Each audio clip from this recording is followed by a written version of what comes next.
नमस्कार, मैं अश्विन मिश्रा, आप देख रहे हैं purple TV.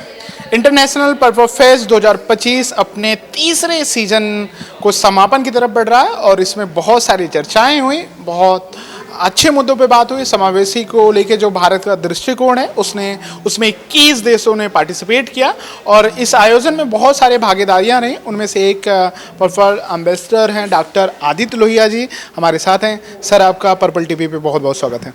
Thank you very much. मैं पर्पल एम्बेसडर 21 बेंचमार्क डिसेबिलिटी में से एक डिसेबिलिटी को जो संबोधित कर रहा हूँ वो है सेरेब्रल पाल्सी। मैं सेरेब्रल पाल्सी से जन्मांतर ही ग्रसित हूँ और मैं मेरा MBBS कर चुका हूँ गवर्नमेंट मेडिकल कॉलेज अकोला से। अभी इस समय मेरा पोस्ट ग्रेजुएशन शुरू है government medical college Indira Gandhi government medical college Nagpur से। मैं इस चीज़ के लिए कार्यरत पिछले 8 सालों से हूँ। 2017 से मेरा कंटिन्यूस कार्य चल रहा है। जैसे कि उदाहरण के लिए अतिरिक्त समय मिलना बच्चों को एग्ज़ाम के लिए, बैरियर फ्री एग्जामिनेशन होना, प्रॉपर एक्स्ट्रा टाइम मिलना, होम सेंटर मिलना और साथ ही साथ आपका जो भी एग्जामिनेशंस है वो प्रॉपर हो और उनमें जितनी भी सुविधाएं दिव्यांगों के लिए उपलब्ध है वो मिले, ये मेरा गोल था।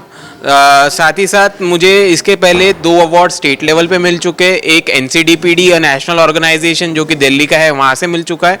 पर्पल फेस्ट का एम्बेसडर बनने का सपना मेरा लास्ट 3 सालों से था, जो कि 3 सालों से चलता आ रहा है। गोवा सरकार की सराहना करना चाहूँगा, दिव्यांग मंत्रालय का सराहना करना चाहूँगा कि इस तरीके का एक त्यौहार की तरह का नियोजन इन्होंने किया और इस तरीके की अनुभूति हमें हुई। और इस तरीके के अगर प्रोग्राम चलते रहे तो लोगों की सोच बदलने में समय नहीं लगेगा इसको लेकर के। देश के प्रधानमंत्री नरेंद्र मोदी हमेशा कहते हैं कि विकलांग नहीं दिव्यांग की बात कहना चाहिए, क्योंकि हमसे और हमारे आसपास के लोगों से ज़्यादा उनके अंदर सुपर पावर होती है और उनके बिना समाज और इंडिया हम पूर्ण नहीं है। तो जब देश के प्रधानमंत्री मुखिया ऐसी बात करते हैं तो कितना हौसला अफजाई होता है और किस तरीके की चर्चाएं होती हैं। सर, ये जो बात कही है वो बिल्कुल सही है। मैं ये भी कहना चाहूँगा कि विकलांग नहीं दिव्यांग कहिए। शब्दों का अर्थ है दिव्य मतलब ज़्यादा, मतलब अतिपूर्ण, परिपूर्ण। भगवान अगर आपसे किसी चीज़ में कोई चीज़ आपसे छीनते हैं तो आपकी दूसरी किसी चीज़ में उसको तब्दील कर देते हैं।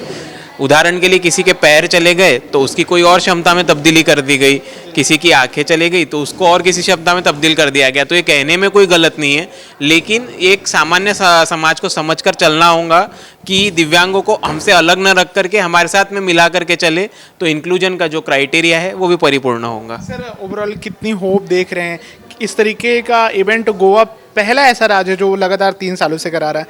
इसका कितना इम्पैक्ट आपको सोसाइटी में दिख रहा है और कितनी चर्चाएं हो रही हैं, क्योंकि बाकी अदर स्टेट्स नहीं कर पा रहे हैं, अभी चर्चाएं हो रही, किस तरीके से आप देख रहे हैं, कितनी होप है? इसको बहुत ही सकारात्मक तरीके से देखता हूँ।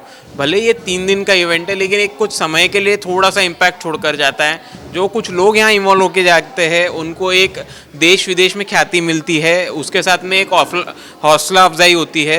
साथ में जो कॉमन पब्लिक है जो ये समझती है कि दिव्यांगों के अंदर कोई क्षमता नहीं, ताकत नहीं, जब उन्हें आगे बढ़ता दिखती है तो उनकी भी सोच बदलने की क्षमता बढ़ती है। सर, आखिरी सवाल, क्या मैसेज देना चाहेंगे सोसाइटी में जिस तरीके से चेंजेस आ रहे हैं? गोवा गवर्नमेंट ने बहुत अच्छा काम करा, आपका क्या मैसेज है सोसाइटी के लिए?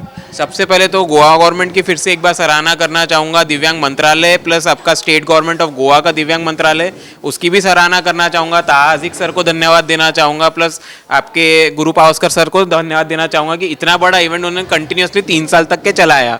मैं बस यही कहना चाहूँगा कि सरकार चाहे बदले ना बदले, आगे जाकर के ये इवेंट कंटिन्यूस चलता रहना चाहिए इम्पैक्ट लाने के लिए। That's. Thank you so much sir, purple TV से बात करने के लिए धन्यवाद।